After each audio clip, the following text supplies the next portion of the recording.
మిత్రుని స్వాగతం. లక్ష్యం సమాజం కాచిగూడలో ఉన్నటువంటి వైశ్య హాస్టల్లో మరి అవోపా నిర్వహించినటువంటి బ్యాంక్ మెన్ చాప్టర్ ముఖ్య అతిథిగా వచ్చినటువంటి వారు ఉన్నారు. వారిని అడిగి మరి కొంచెం విషయాలు చెప్పుకున్నాం. సార్ చెప్పండి సార్, ముఖ్య ఉద్దేశం ఏంది?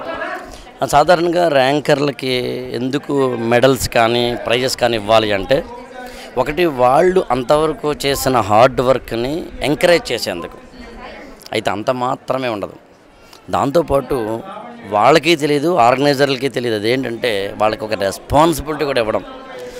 అరే నువ్వు బాగా వర్క్ చేసావురా, బాగా వర్క్ చేసినందుకు నీకు ఇదిగో ఈ అవార్డు ఇస్తున్నాను, ఇంకా బాగా వర్క్ చేస్తే ఇంకా పెద్ద పెద్ద అవార్డులు పొందవచ్చు, ఇంకా బాగా హార్డ్ వర్క్ చేస్తే మొత్తం జాతి జనులు నేను గుర్తుంచుకుంటారు అని చెప్పే ఒకనొక విషయం అవార్డు ఫంక్షన్లో ఉంటుంది.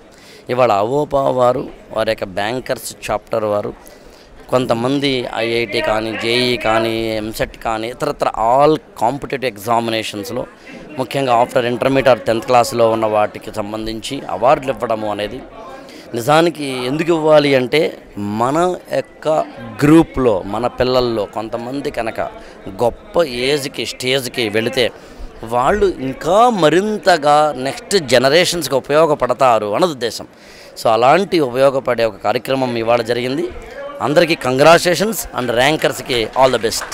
అయితే మొత్తమే చూసుకున్నాడంటే దాదాపుగా యువత అంతా కూడా స్మార్ట్ ఫోన్ వాడుతున్నారు. వారికి మీరు ముఖ్య ఉద్దేశం ఏం చెప్తారు? ఇది నీ లైఫ్. మట్టి తింటావా, అన్నం తింటావా, నీ ఇష్టం. ఒక వాట్సాప్ పెట్టుకొని చాటింగ్ చేసుకుంటూ వెళ్తే గంట అయిపోతుంది. అది తాత్కాలికంగా నీకు కిక్ ఇస్తుంది, ఆనందాన్ని ఇస్తుంది, కాదన్న. కానీ శాశ్వతంగా నష్టపోయేది నువ్వే, ఇంకెవరూ కాదు. శాశ్వతంగా నష్టపోవడానికి నువ్వు సిద్ధంగా ఉంటే అప్పుడు వాట్సాప్ కానీ, ఫేస్బుక్ కానీ దానికి బానిసవు. లేదనుకుంటే ఇవాళ అవన్నీ చూడాలి, నేను కాదనట్లేదు, కానీ దానికి ఒక టైం, దానికి ఒక విచక్షణ, దానికి ఒక డిస్క్రిమినేషన్ చూసుకుంటూ బుద్ధిని ఉపయోగించి, విచక్షణ ఉపయోగించి, జ్ఞానాన్ని ఉపయోగించి వాడన్నింటినీ ఎంతవరకు చూడు. దాని నుంచి ఏదైనా నాలెడ్జ్ గెయిన్ చేసుకోవడదే చూడు, అంతేకాని బానిస మాత్రం అవ్వద్దు. దానివల్ల నీకే నష్టం. అన్నం బదులు మట్టి తింటే చంటి పిల్లాన్ని మూర్ఖుడా అంటాం. 17-20 సంవత్సరాల వయసులో ఉన్న ఒక స్టూడెంట్ ఫేస్బుక్కో, వాట్సాప్కో, ఇన్స్టాగ్రామ్కో ఇంకో దానికో బానిస అయితే మూర్ఖుడా అనే అంటాం. మూర్ఖుడివి కావాలనుకుంటే అవన్నీ చెయ్యి, కాదు అనుకుంటే నీ జీవితాన్ని తీర్చిదిద్దగావాలనుకుంటే మాత్రం వాటికి దూరంగా ఉండు. అయితే ఇప్పుడు పాస్ అయిన విద్యార్థులకు, మెరిట్ విద్యార్థులకు ఇలాంటి అవార్డులు ఇస్తున్నారు. కానీ కొంతమంది ఫెయిల్ అయిపోయి ఆత్మహత్యలు కూడా చేసుకుంటారు. ఇలాంటి వాళ్ళకు మోటివేషన్ చేసే వాళ్ళు చాలా తక్కువ అయ్యారు. ఆత్మస్థైర్యం కూడా ఇవ్వలేకపోతారని నానుడు. ఈ మధ్యకాలంలో ఇంటర్మీడియట్ గురించి చూసాం మనం, చాలామంది చనిపోయారు. ఇలాంటి వాళ్ళకు మీరు ఏ విధంగా ఆత్మస్థైర్యం నింపుతారు? ఇక్కడ యాక్చువల్గా మీరు చెప్పింది రైట్ అండి. ర్యాంకర్లను చూసినంతగా మనం ఓడిపోయిన వాళ్ళని చూడం. కానీ మామూలుగా నేను వ్యక్తిగతంగా కానీ, లేదా మా యొక్క టీం ద్వారా కానీ, అలాగా యూట్యూబ్ ద్వారా కొన్ని మోటివేషనల్ స్పీచెస్ ఇవ్వడం ద్వారా స్టూడెంట్స్ని ఎప్పుడైనా కనుక ఎగ్జామ్స్లో ఫెయిల్ అయితే వాళ్ళు ఫెయిల్ అయినా కూడా జీవితంలో ఎదగచ్చు అని చెప్పే ప్రయత్నం చేస్తున్నాం. కానీ ఇక్కడ గమనించాల్సిన విషయం ఉంటుంది. అదేంటంటే సాధారణంగా మన సొసైటీలో అందరం, అంటే పేరెంట్స్ కానీ, గురువులు కానీ, మీడియా కానీ, యూట్యూబ్ కానీ, ఇతరతర వాళ్ళు కానీ, ఒక స్టూడెంట్ కనుక డిప్రెస్ అవుతుంటే దాన్ని గుర్తించి అతని యొక్క డిప్రెషన్ని పోగొట్టే ప్రయత్నం మాత్రం తప్పనిసరిగా చేయాలి. అది మేము చేస్తున్నాము. యూట్యూబ్లో అలాంటి వీడియోస్ పెడుతున్నాం. అది అందరూ చేయాలని కోరుతున్నాము.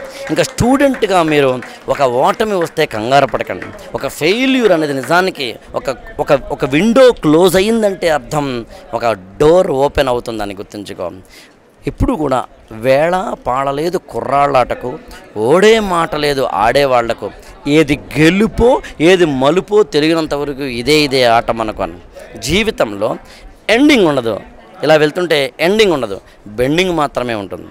దీని ఎండ్ అనుకుంటే జీవితం ఎండ్ అయిపోతుంది, కానీ దాన్ని బెండింగ్ అనుకుంటే మాత్రం కొత్త మార్గాన్ని అన్వేషించే అవకాశం ఉంటుంది. Thank you. మొత్తం మీద మన దేశంలో ఏ చదువుకున్నా సరే, త్రిబుల్ ఈ తీసుకున్నా, ఈసీ తీసుకున్నా, మెకానికల్ తీసుకున్నా అందరూ కూడా సాఫ్ట్వేర్ వైపు వెళ్తారు. ఇంకా కొంతమంది ఏమో విదేశాలకు వెళ్తారు. మరి మన దేశంలో ఆయా రంగాలకు నైపుణ్యత తక్కువ ఉన్న వాళ్ళు అటువైపు వెళ్ళాలని మీరు ఎలాంటి సూచన ఇస్తారు? ఇక్కడ యాక్చువల్గా చాలామంది తెలియని రహస్యం ఏంటంటే, ఈ మధ్యకాలంలో అయితే మాత్రం సాఫ్ట్వేర్ మాత్రమే కాకుండా ఇతర అన్ని సివిల్ కానీ, మెకానికల్ కానీ, ఆర్కిటెక్చర్ వైపు కానీ వెళ్తున్న వాళ్ళు చాలామంది ఉన్నారు. కానీ గమనించాల్సిన విషయం ఏంటంటే, ఇవాళ ఓన్ కంపెనీ పెట్టుకోవాలి, లేదా ఓన్ ఎంటర్‌ప్రెన్యూర్‌షిప్‌లోకి వెళ్ళాలి, లేదా ఓన్ ఇండస్ట్రీని స్థాపించాలి అనుకున్న వాళ్ళకి మాత్రం సాఫ్ట్‌వేర్ లాంటి వాటితో పాటు సమానంగా ఇతర వాటిలో కూడా ఉంది. అందుకు నేనైతే ఏమంటానంటే, మీరు లీడర్‌షిప్ స్కిల్స్ డెవలప్ చేసుకొని, ఇతరత్రా స్కిల్స్ డెవలప్ చేసుకొని, మీ ఓన్ కంపెనీ పెట్టాలన్న ఆలోచన వైపు వెళ్తే మీరు బతకడం మాత్రమే కాకుండా ఒక 100 మందిని బతికించవచ్చు. జాబ్ చేస్తూ కేవలం మీరు మాత్రమే బతుకుతారు, కానీ ఒక ఇండస్ట్రీ మీరు పెడితే కొంతమందిని బతికిస్తారు. సో అటువైపు అడుగులు వేయమని మాత్రం కోరుతున్నాను. సరే నింపించినటువంటి ముఖ్య అతిథి గారు మరి వారి మాటలోనే చెప్పారు. చూస్తూనే ఉండండి విత్ మరికొన్ని సమావేశాలు మీతోటి. కెమెరామ్యాన్ రాజుతో మీ సురేష్ దండు.